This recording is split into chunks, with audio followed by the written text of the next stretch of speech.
Natupad na yung pangarap ko na makagamit ng smart electric scooter. I'm currently using the Gogoro Premium at tamang-tama, mag-ride tayo around Metro Manila dahil marami akong gustong puntahan.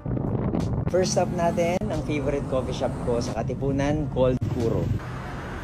Americano ka, tsaka yung favorite ko na chicken pie. Chicken pie.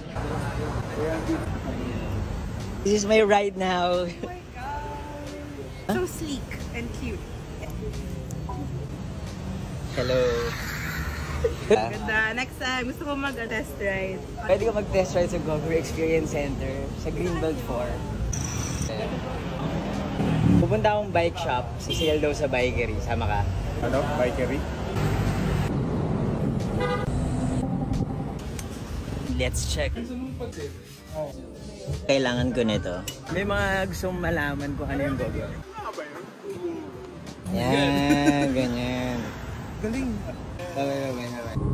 Okay, San Juan na tayo. Parking space, no problem. Safe.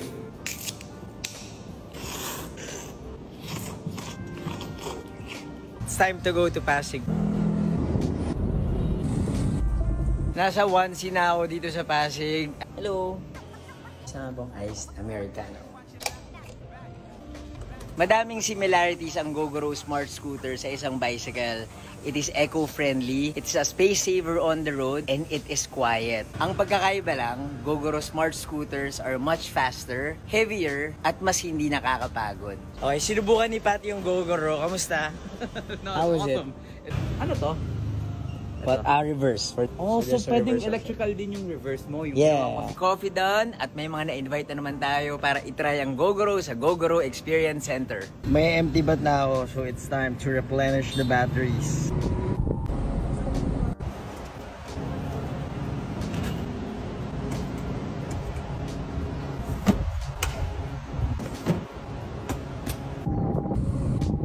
Nandito na ako sa Makati, ang last stop of the day. Kailangan ko lang mag-groceries, pagkatapos noon uuwi na ako. Fully charged lang Gogoro at ready na for tomorrow's commute. Let's go!